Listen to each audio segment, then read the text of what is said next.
Speaker. The Prime Minister. Thank you, Mr. Speaker. And, Mr. Speaker, first of all, I'm sure that the whole House will want to join me in paying tribute to our former colleague, Paul Flynn. He was an outstanding parliamentarian, a tireless campaigner, and championed his constituency of Newport West and Wales with energy and enthusiasm for over 30 years.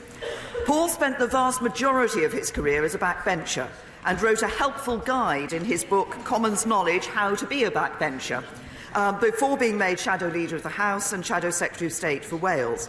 But of course he will be remembered for one of the great parliamentary quotes when he left Labour's front bench in 2016. He said, "Our glorious leader, in an act of pioneering diversity, courageously decided to give opportunities for geriatrics on the front bench. And this was so successful that he decided to create opportunities for geriatrics on the back bench." I'm double blessed. Mr. Speaker, this morning I had meetings with ministerial colleagues and others. In addition to my duties in this House, I shall have further such meetings later today. Stephen Doughty. Thank you, Mr. Speaker. And can I add my tribute to those words of the Prime Minister for my former constituency neighbour, friend and Welsh Labour colleague, Paul Flynn. He was a remarkable man. He will go down as one of the great parliamentarians of the last 40 years and was an inspiration to many of us. He gave me once a copy of that book when I was a teenager, so he must have seen something in me, Mr. Speaker. So I'm rebellious, maybe not quite as rebellious as him, but Mr. Speaker, he was a great man and he will be missed by all of us. Mr. Speaker, in the midst of political crisis, it is ever more important that we put our country first. With thousands of jobs at risk and with our international reputation in question, will the Prime Minister now stop playing Russian roulette, rule out no deal, and put a deal back to the British people so they can have the final say? Prime Minister. Can I say to the honourable gentleman, first of all, as he knows, that there are two ways in which it's possible to ensure that we don't see no deal. But one is to stay in the European Union, which is not what the referendum result said, and the other is to agree a deal. And what I'm working on at the moment is taking the view of this House of Commons about the concerns of the backstop in the deal and working with Brussels to resolve that issue such that this House will be able to agree a deal. Theresa Villiers.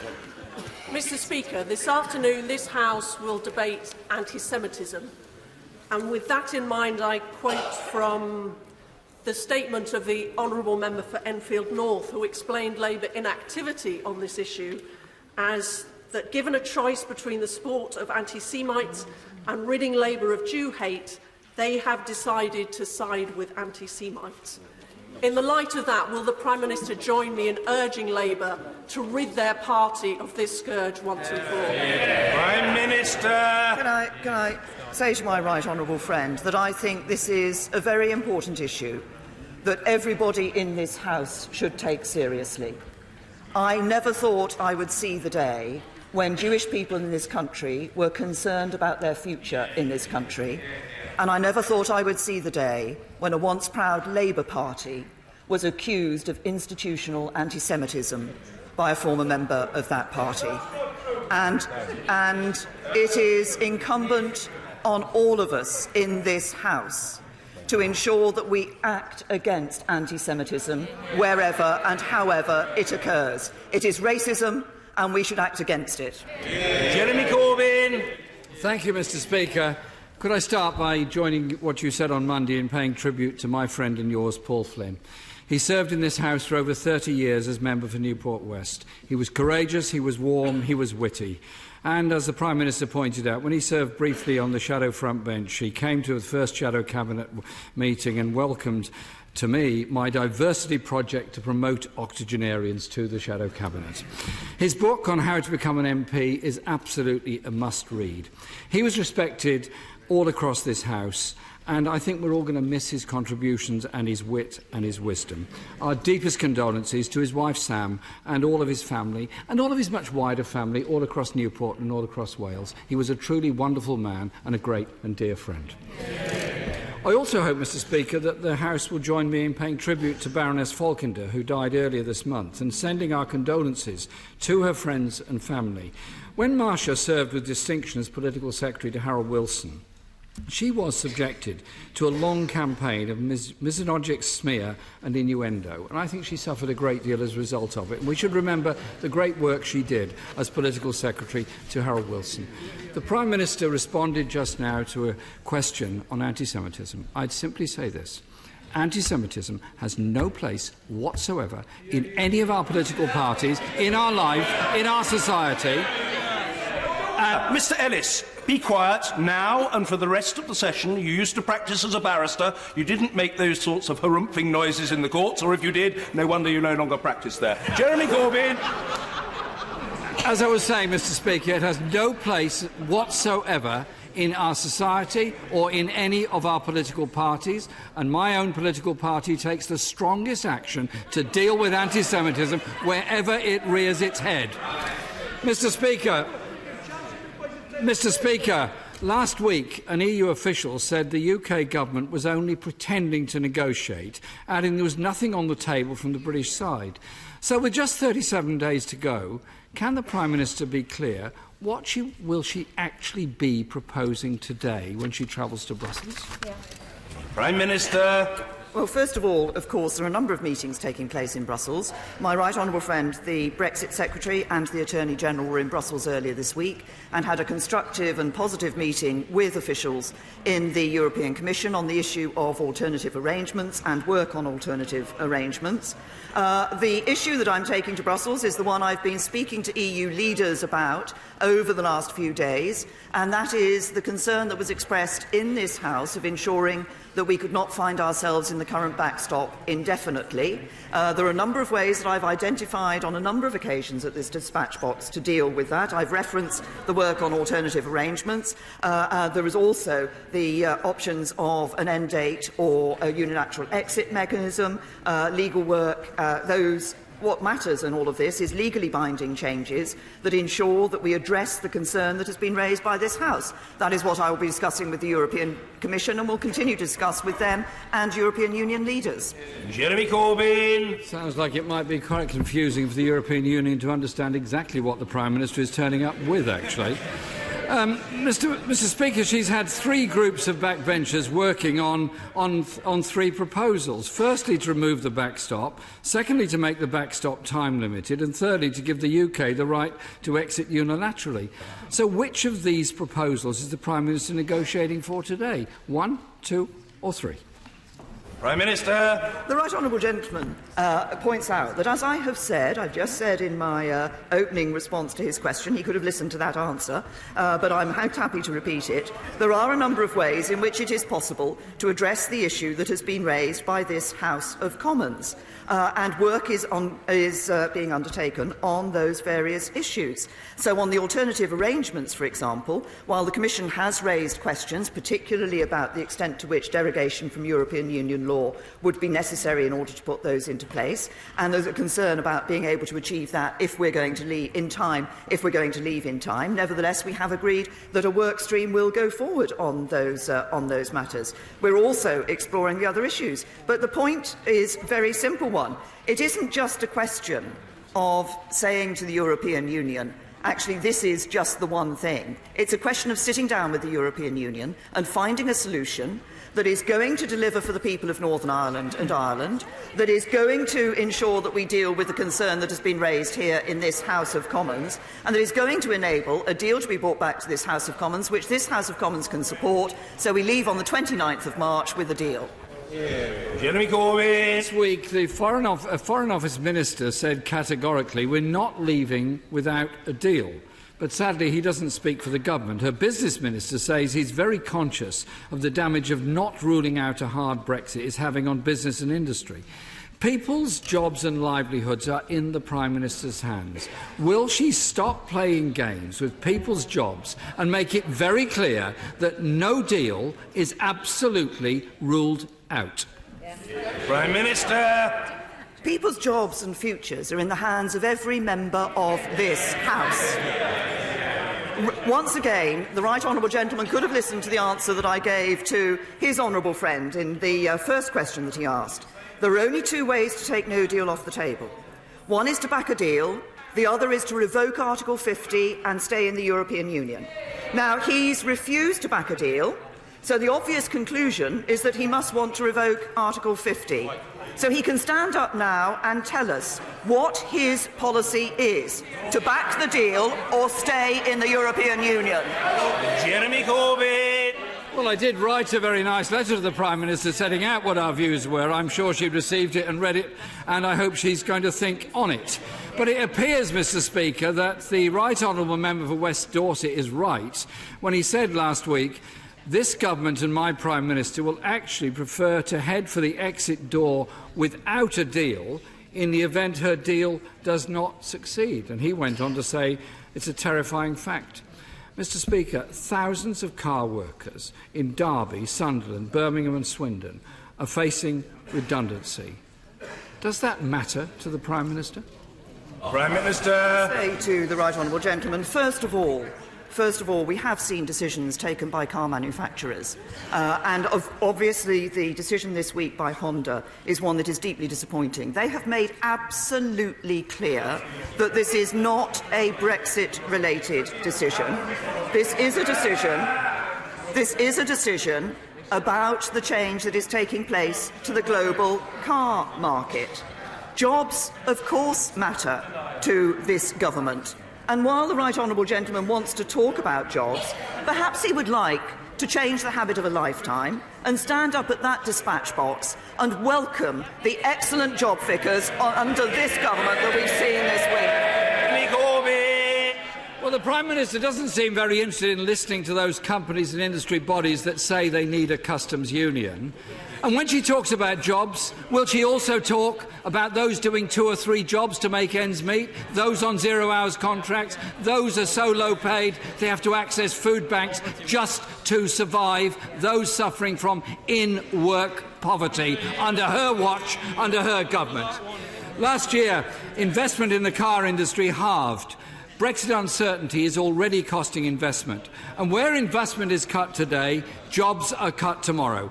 Mr Speaker, that uncertainty wouldn't end even if the Prime Minister's rejected deal somehow or other got through, because it promises only the certainty of a spectrum of possible outcomes. So will the Prime Minister see sense and offer business and workers the certainty of a customs union that could protect jobs and industry in this country?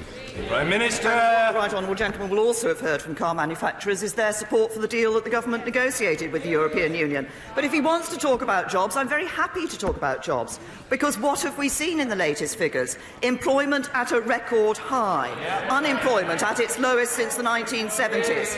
96% of the increase in employment in the last year has come from full-time work. Youth unemployment has almost halved since 2010, and female employment is at a record high. But what did... Oh, it's all very well shouting from the front bench. Let's look at what record we saw under the Labour Party in government. Order, Mr Lavery. Calm yourself.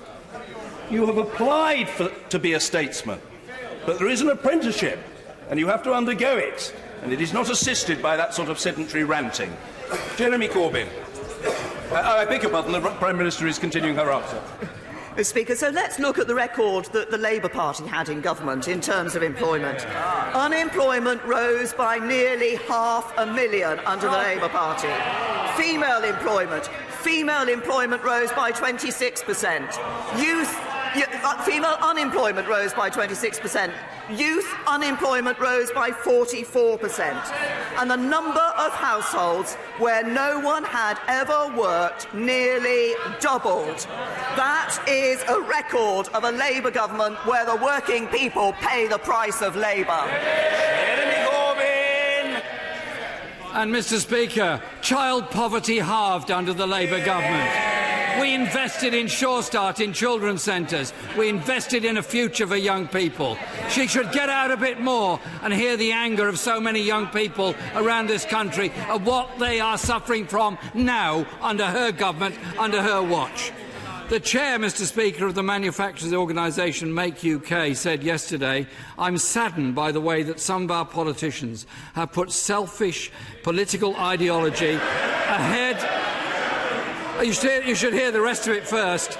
Ahead of the national interest and people's livelihoods, and left us facing the catastrophic prospect of leaving the EU next month with no deal. The Society of Motor Manufacturers and Traders, Food and Drink Federation, National Farmers Union and the CBI all want a disastrous no deal ruled out. Along with the TUC, many also support the UK being in a permanent customs union. A little over a month ago, and this government has failed to put the country first. The crisis of jobs going, industries under threat, and the Prime Minister indulges in what our own Business Minister calls fanciful nonsense. When is she going to put the interests of the people of this country before the interests of the Conservative Party? Prime Minister! To the right honourable gentleman, can I say to the right honourable gentleman, he has consistently put his party political interest ahead of the national interest. He has. We can take no deal off the table by agreeing a deal. Yet at every stage he has acted to frustrate a deal. He has acted to make no deal more likely. But that's not surprising from this Labour Party, because what do we see from his Labour Party? Hamas and Hezbollah friends, Israel and the United States enemies, Hatton a hero, Churchill a villain. Attlee and Bevan will be spinning in their grave. That's what the right honourable gentleman has done to a once proud Labour Party. We will never let him do it to our country.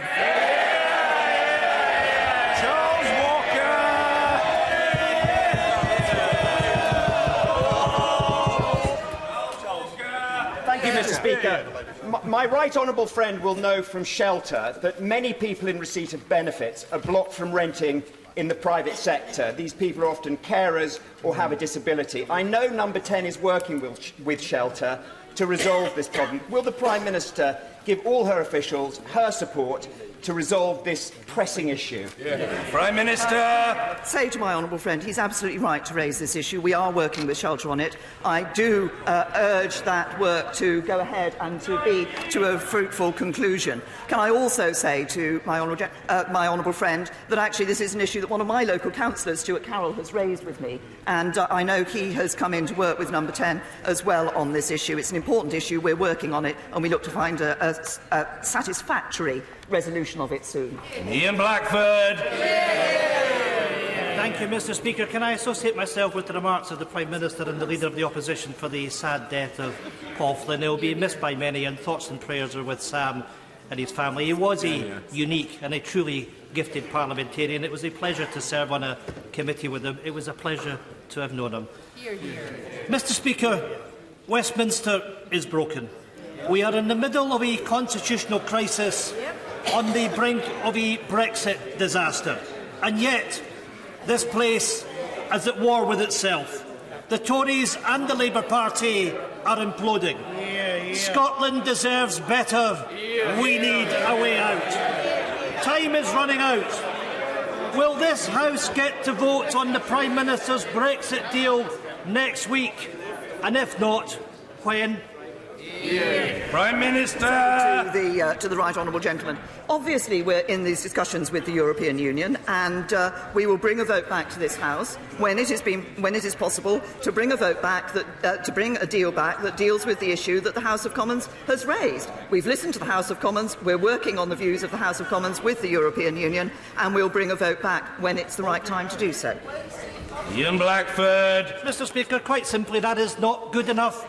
Time is running out. 3,500 jobs lost from Honda. The NFU says a no-deal Brexit is the stuff of nightmares. 100,000 jobs in Scotland under threat. Prime Minister, you are bringing the UK economy to its knees. How many warnings? How many jobs? How many resignations will it take the Prime Minister to stop this madness? If you don't act, Prime Minister, Scotland will. Prime Minister! I say say to the right honourable gentleman? We see debt down, deficit down, jobs up, taxes down. Oh, taxes down. Not in Scotland, of course, where the SNP are putting taxes up. And if he says it's not good enough, I'll tell him what's not good enough. It's an SNP that wants to take Scotland out of the United Kingdom, knowing full well that being a member of the United Kingdom is worth £1,400 every year for each person in Scotland. He talks about damaging the economy. The only people who are going to damage the economy in Scotland are sitting on the SNP benches. Leo Doherty. Thank you very much, Mr. Speaker. Will my right honourable friend, the Prime Minister, join me in thanking the Home Secretary for making it very clear that those who join or support terrorist organisations abroad do not deserve British citizenship, and that this government is not a soft touch for terrorists? Well, can I say to Minister? I think it is an important message for us to give, that we're very clear that we will take action against those who are involved in terrorism.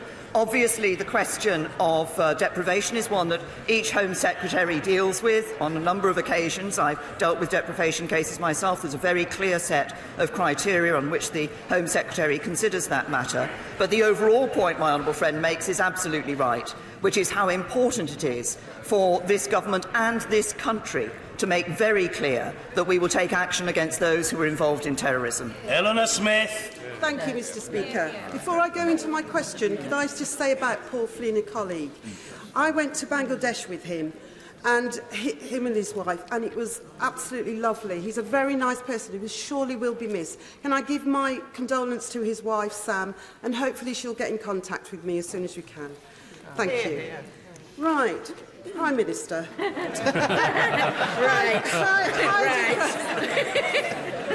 Heidi Prescott is a little girl who lives in my constituent. She was born with a rare muscular wasting spinal disease called spinal muscular atrophy. She is 10 years old and her condition is worsening. Heidi is now losing the ability to walk and is spending most of her time in a wheelchair. There is a treatment which could help Heidi to slow down the deterioration and prolong her life. It's called Spinraza. It's not available in England, but will be in Scotland in April 2019.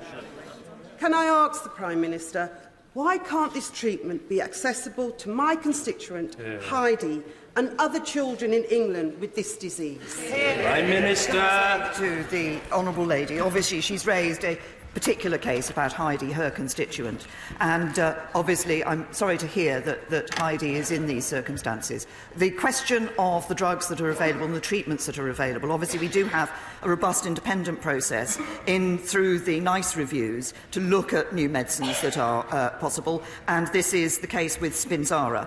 I'm pleased that Biogen have actually submitted, as I understand it, a revised submission for the NICE Appraisal Committee to consider, and that a meeting has been arranged for the 6th of March, under which those recommendations will be considered.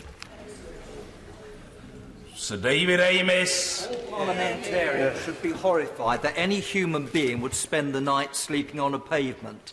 And in that regard, would my right honourable friend take the opportunity, following the visit from the relevant Minister for Derbyshire, that Southend Borough Council, together with its associated bodies, has reduced rough sleeping by 85%, and that's another reason Southend should become a city.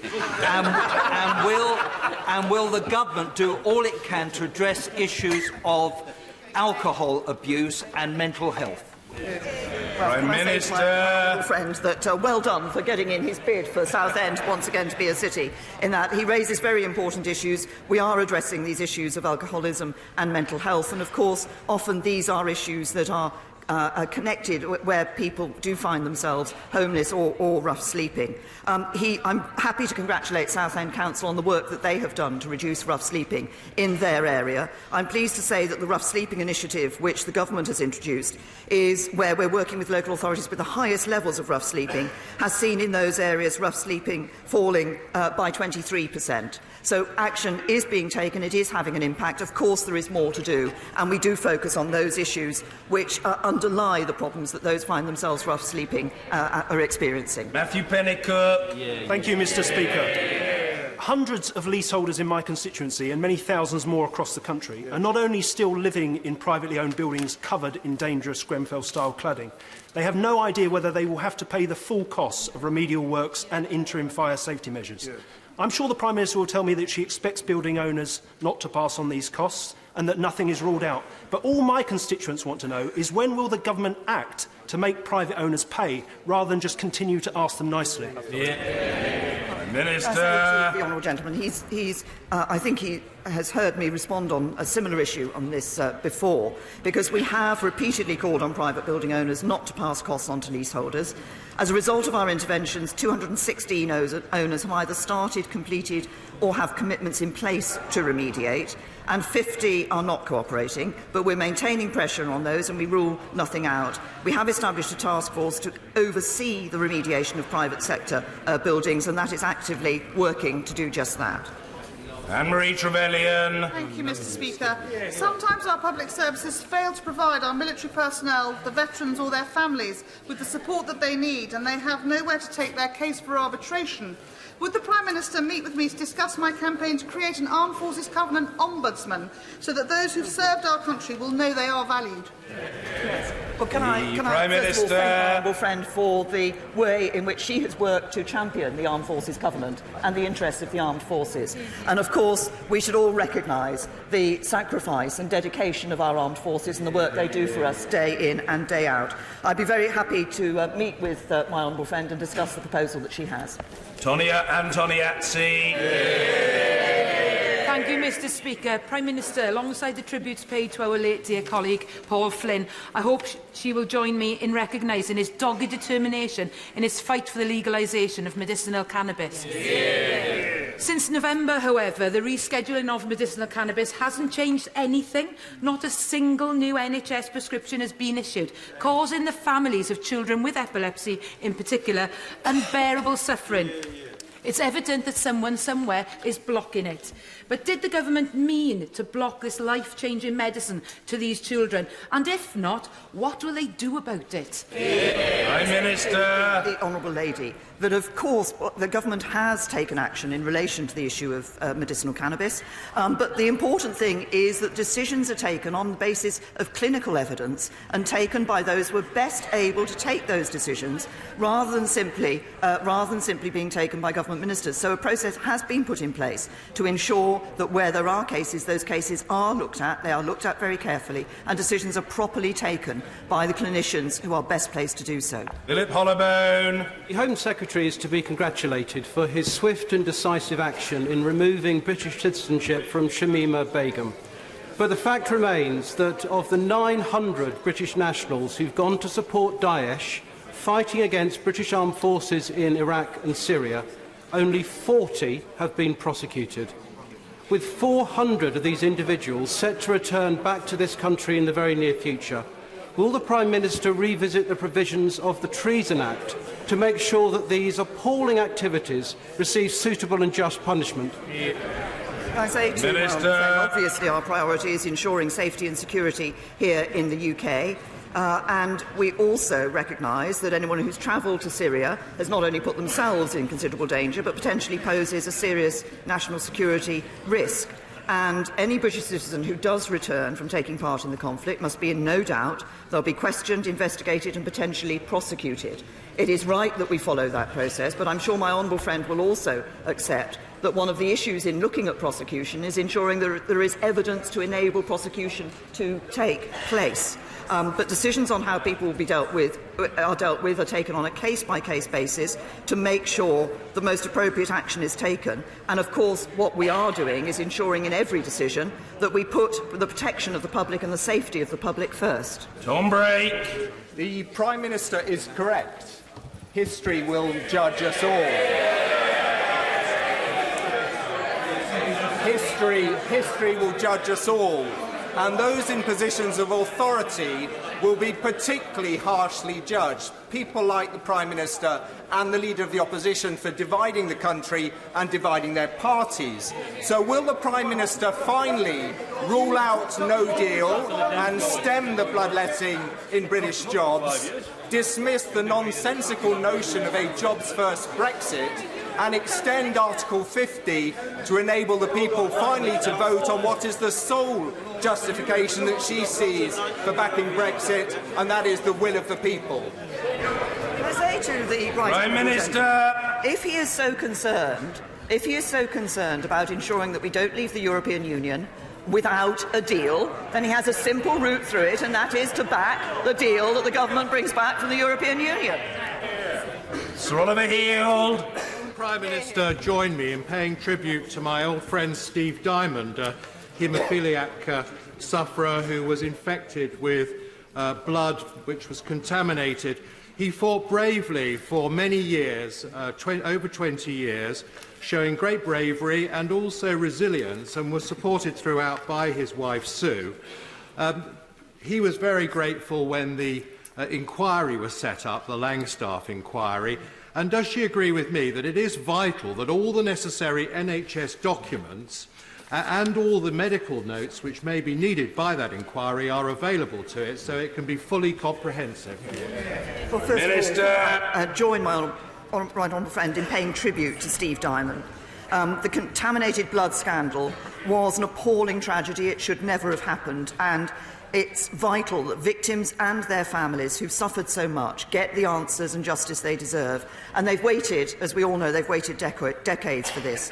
I'm assured by the Department for Health and Social Care that they have sent thousands of documents to the inquiry already and will send more when necessary. But we are committed to being open and transparent with the inquiry, and we have waived the usual legal privileges to assist the process. It's important that this inquiry is able to get to the truth. Phil Wilson. Prime Minister, since 2010, Conservative governments have taken £6 billion out of the North East. Can we have it back, please? Prime Minister. Can I say to the honourable gentleman, this is a government. This is a government that is ensuring that we're working across the whole country, that we're delivering an economy for everyone across the whole country. And he talks about billions of pounds in relation to the North. He might just want to reflect on the £13 billion being put into transport in the north of this country. Ricklefield. Prime Minister, join me in welcoming Councillor Anne Meadows, who today left the Labour Party in neighbouring Brighton Hove, has crossed the floor, joined the Conservatives, who are now the largest group on Brighton Hove Council. And the reason Councillor Meadows has left the Labour Party is because of the rise of anti-Semitism and bullying that she and her colleagues have experienced under Momentum activists, so much so that only 7 of the 23 councillors there will be restanding in May. Does the Prime Minister agree that now anti-Semitism is rife throughout the whole of the Labour Party? Minister. Can I first of all agree with my honourable friend? As she says, a long-serving Labour councillor, Anne Meadows, in Brighton and Hove, has today chosen to leave Jeremy Corbyn's Labour Party and join the Conservatives, and that's due to the bullying and anti-Semitism she has received from Momentum and the hard left. And that's the harsh reality that decent, moderate Labour councillors are having to face every day due to Jeremy Corbyn's failure to stand up to bullying and racism in his party. And we welcome her with open arms into the Conservative Party. I'm sure she will be an excellent Conservative councillor. Rosie Duffield. Thank you, Mr. Speaker. I have a constituent who is left doubly incontinent following a serious and very violent sexual assault. She previously had a lifetime award of disability living allowance. However, recent PIP assessments have concluded that she is not entitled to DLA or the mobility components of PIP, despite this extremely difficult condition dominating every aspect of her daily life. Will the Prime Minister please ask the Secretary of State to look urgently at the DWP's failure to recognise the impact of this very serious condition? Well, Minister, recognise that I'm not able to respond to the individual details of the case at the dispatch box, but I will I will ensure that the Department for Work and Pensions and the relevant minister looks at that case and responds to the honourable lady. David Tredinnick. Improving mental health care has rightly become a priority for the government. But can my right honourable friend, the Prime Minister, tell us, is the government doing anything to improve the situation concerning mental health for NHS staff who are hard-pressed and deserve support? Well, Minister raises an important point, because obviously our dedicated NHS staff day in and day out are delivering unwavering commitment and caring for us all. And obviously it is necessary that we ensure that their mental health is looked after. We're setting up a dedicated mental health support service which will offer NHS staff confidential advice and support 24 hours a day. It'll be staffed by qualified professionals who have had training in situations that are unique to the National Health Service, and will ensure that mental health referrals from either a GP or an occupational health clinician for NHS employees are fast-tracked.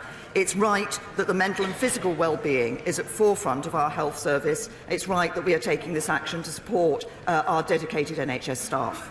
Caroline Lucas. Thank you, Mr. Speaker. The Local Government Association has identified a potential £1.6 billion deficit for special needs education, but the government's responded with a paltry £350 million.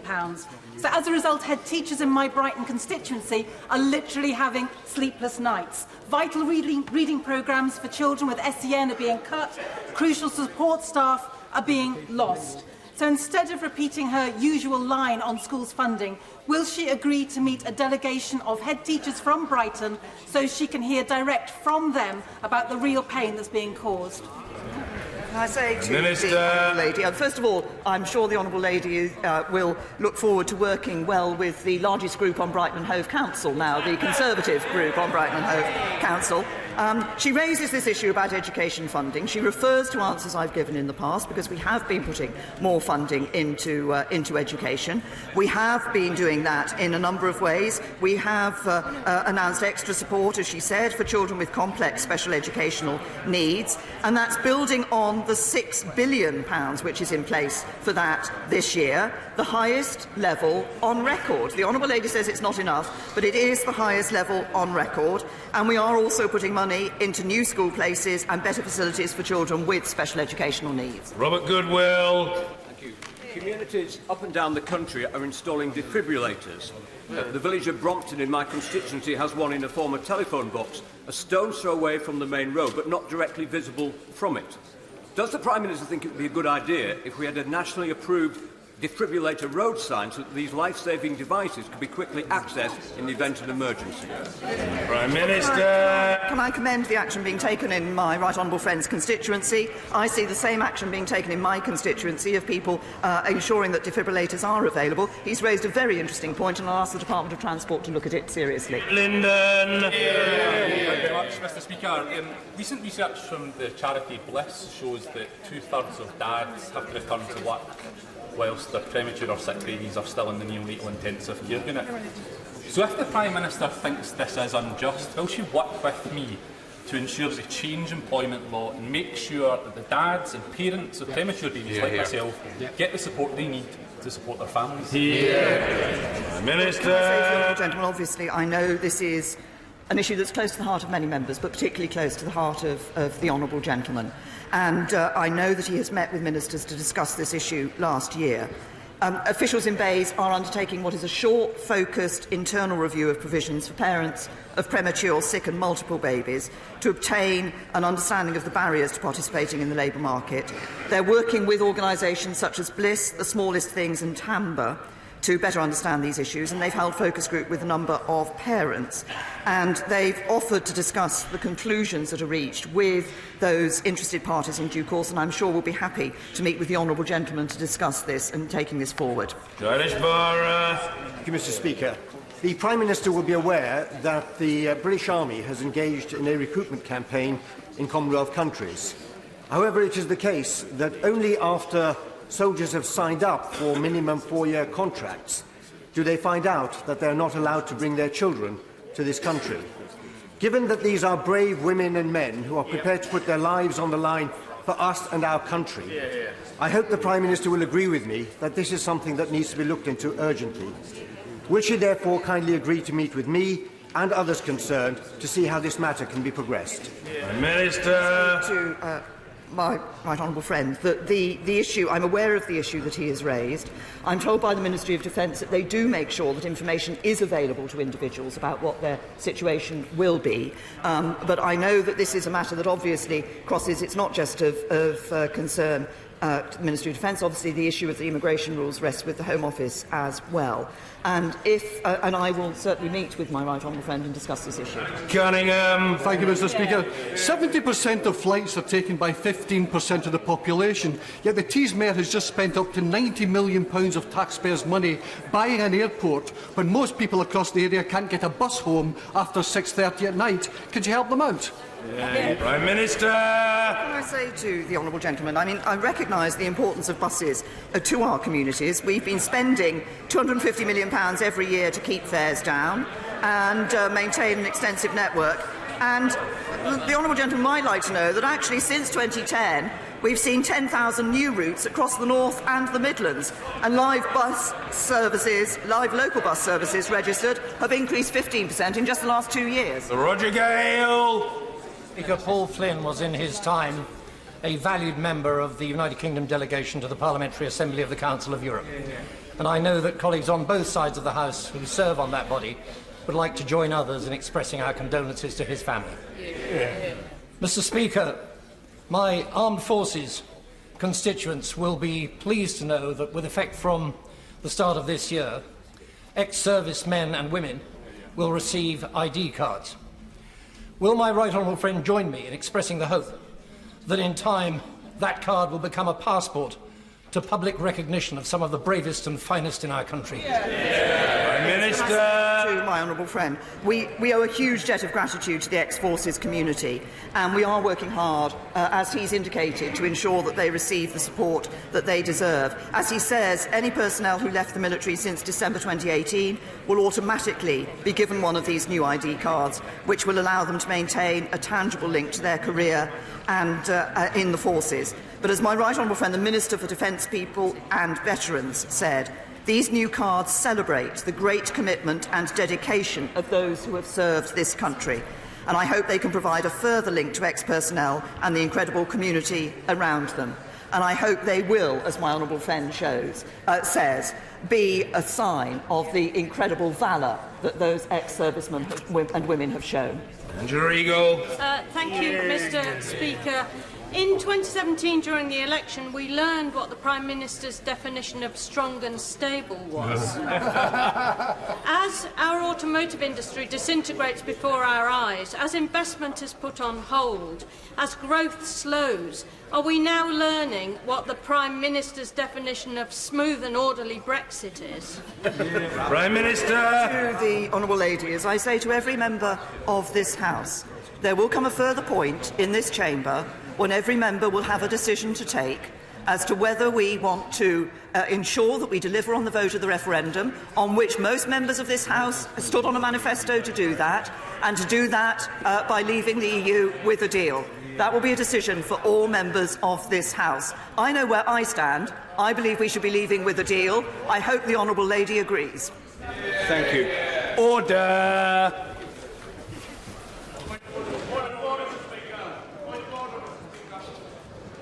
No, point of order will come after the urgent questions. We have urgent questions and then there will be an opportunity for points of order if people wish to raise them.